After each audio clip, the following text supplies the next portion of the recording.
Isolating a single data point in a raw system tells you almost nothing. Individual observations are erratic, moving without any unified structure or predictable pattern. This creates the core dilemma of statistical inference. We need to measure the precise characteristics of entire populations, millions of users, patients, or transactions, but we only ever possess a small, imperfect slice of that data. If we take a sample and calculate its mean, that resulting number is highly unstable. It will hover and shift unpredictably, depending entirely on exactly which random observations happen to be drawn. Without a mathematical mechanism to rely on, we would be stuck. We would need to know the exact underlying shape of the population's distribution before we could even begin to evaluate if our sample mean was actually accurate. To extract truth from this noise without ever knowing the population's shape, we need a universal mathematical law. We need a rule that strictly governs how these sample averages behave as they scale. That rule comes in the form of two theorems, the law of large numbers and the central limit theorem. Together, they free analysts from the impossible requirement of knowing a population's exact geometry. While often treated interchangeably, these two theorems answer completely different mathematical questions about how data behaves.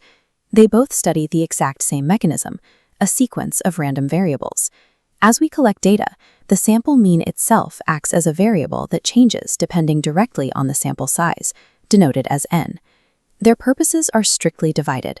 One theorem dictates exactly where those sample averages eventually settle, and the other defines what shape the fluctuations take around that target. The law of large numbers, or LLN, dictates the target. It states that for independent and identically distributed variables with a finite mean, the sample mean mathematically locks on to the true population mean.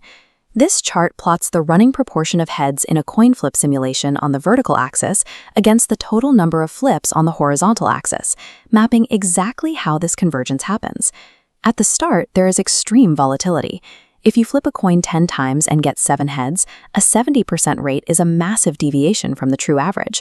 That is perfectly normal when n is small. But watch what happens as the sample size grows toward infinity. The impact of every new flip diminishes, and the running average snaps flat onto the exact 0.5 mark.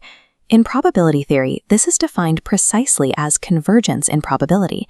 The sequence of sample means collapses entirely onto a single constant numerical value. This exposes the flaw in the gambler's fallacy.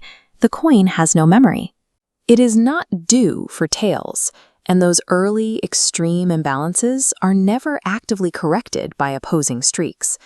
The law of large numbers is a law of mathematical dilution.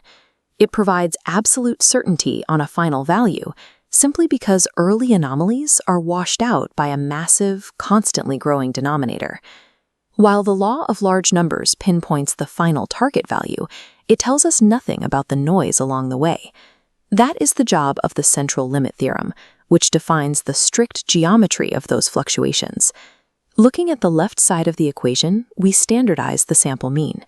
By subtracting the true population mean and dividing by the standard error, we isolate the pure statistical noise. The right side reveals the theorem's conclusion: convergence in distribution. Instead of collapsing to a single point, the sequence of standardized means approaches a fixed shape, the standard normal distribution, denoted as N01. To see this structural conversion in practice, we begin with a parent population. As this chart shows, the raw data is completely asymmetrical, forming a chaotic, heavily skewed distribution. If we draw n independent observations from this population, calculate their mean, and then repeat that exact process thousands of times, a secondary structure emerges. This new histogram of sample means forms a perfect Gaussian bell curve. It completely ignores the skewed, lopsided shape of the original parent population. It is critical to recognize what is happening here. The underlying population distribution does not change. It remains skewed. It is only the sampling distribution of the mean that becomes normal. This is the central limit theorem's most powerful feature: distributional universality. As long as the population's variance is finite, it transforms unpredictable raw data into a mathematically predictable geometry. To measure this new geometry, we have to differentiate our terms. Standard deviation measures the spread of individual raw observations. Standard error measures the spread of the sample mean itself.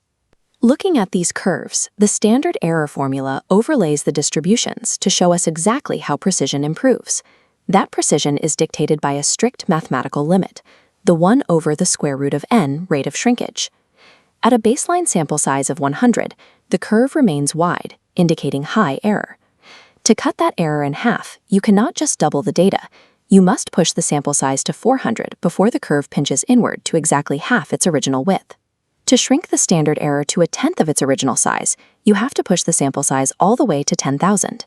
Statistical precision is not linear. Because you must quadruple your data just to have your standard error, the mathematics enforce a strict diminishing return on massive datasets. These two theorems form a complete system, but they have strict requirements. The law of large numbers requires only a finite mean to lock on to its target. The central limit theorem demands finite variance to build its shape. If you violate these conditions, the engines fail. Draw a small sample of under 30 observations from a highly skewed distribution, and the normal approximation breaks down completely. The system also relies entirely on the assumption that data points are independent.